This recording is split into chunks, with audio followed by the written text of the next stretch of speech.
We are the revelry, we are the dreamers.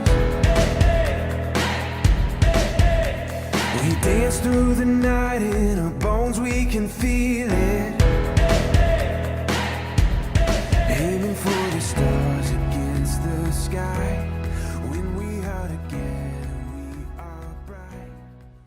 Monumen Nasional Pujaan Bangsa Margarano adalah sebuah monumen peringatan yang didirikan untuk mengenang tragedi puputan Margarano.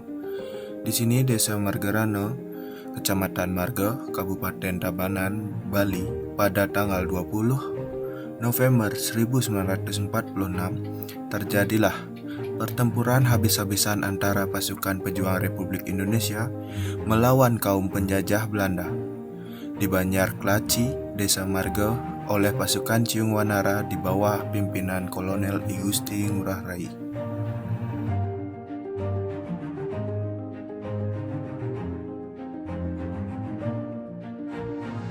Sejak pendaratan Nika di Bali, Bali selalu menjadi arena pertempuran.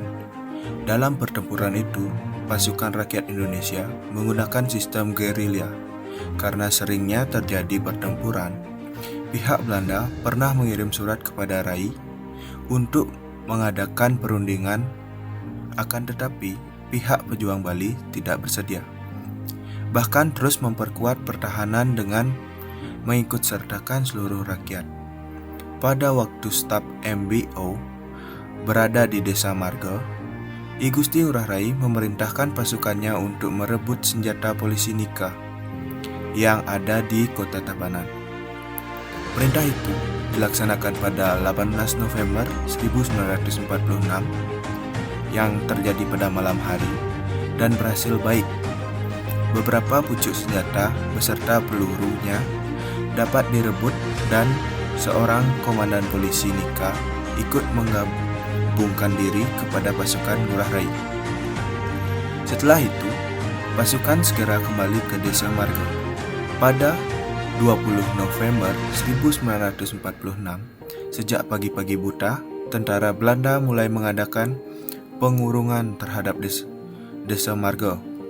Kurang lebih pukul 10 pagi, mulailah terjadi tembak-menembak antara pasukan Nika dengan pasukan Ngurah Rai. Pada pertempuran yang seru itu, pasukan bagian depan Belanda banyak yang mati tertembak.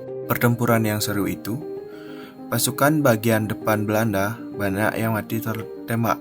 Oleh karena itu, Belanda segera mendatangkan bantuan dari semua tentaranya yang berada di Bali, ditambah pesawat pengebom yang didatangkan dari Makassar. Di dalam pertempuran yang sengit itu, semua anggota pasukan Ngurah Rai bertekad tidak akan mundur sampai titik darah penghabisan. Disinilah pasukan Ngurah Rai mengadakan puputan atau perang habis-habisan di Desa Marga, sehingga pasukan yang berjumlah 96 orang itu semuanya gugur, termasuk Ngurah Rai sendiri. Sebaliknya, di pihak Belanda ada lebih kurang 400 orang yang tewas. Untuk mengenang peristiwa tersebut, pada tanggal 20 November 1946 dikenal dengan Perang Puputan Margarano. Dan kini pada bekas arena pertempuran itu didirikan Monumen Nasional Taman Pujaan Bangsa Margarano. Monumen ini seluas 9 hektar terbagi menjadi 3 bagian mengikuti konsep Trimandala, yakni hulu, tengah, dan hilir. Sebagai berikut. 1. Di bagian hulu utara dengan luas area 4 hektar merupakan komplek bangunan suci yang disebut Taman Pujaan Bangsa. Terdiri atas bangunan-bangunan sebagai berikut. Yang pertama, Candi Pahlawan Margarano. Yang kedua, pelataran upacara. Yang ketiga, patung Pancabakti. Yang keempat, Taman Bahagia. Yang kelima, gedung sejarah. Dan yang terakhir, yang keenam, Taman Suci.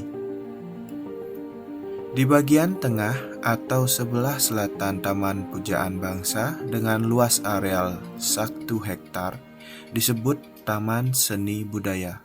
Terdiri atas bangunan, wantilan, warung kopi, dan rencana akan dibangun toko souvenir.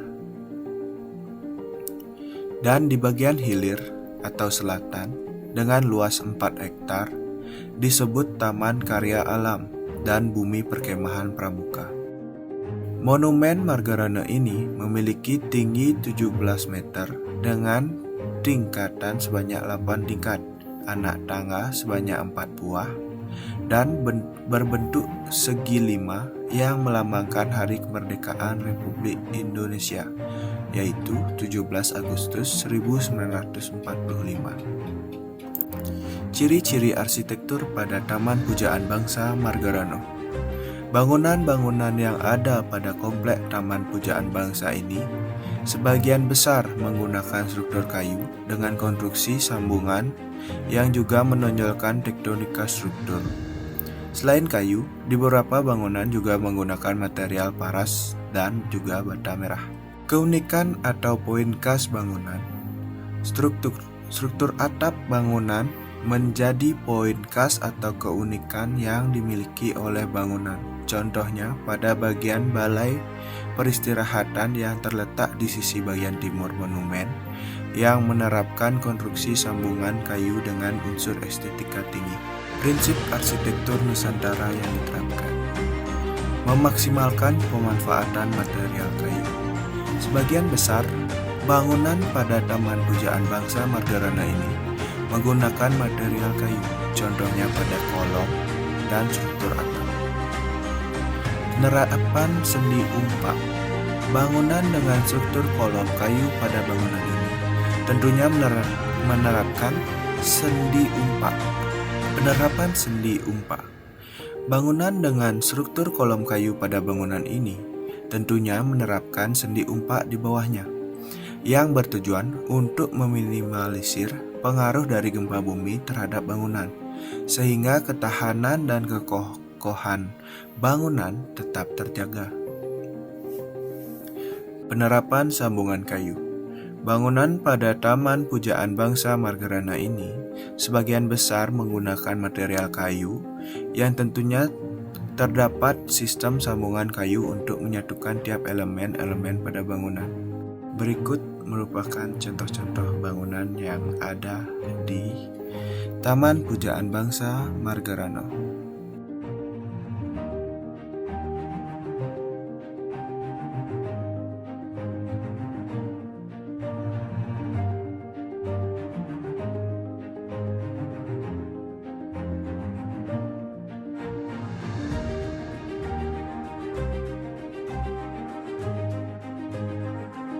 Sekian dokumenter dari kelompok 5 kelas 4 yang mendapatkan lokasi di kawasan Tabanan, yaitu Monumen Taman Pujaan Bangsa Margarano.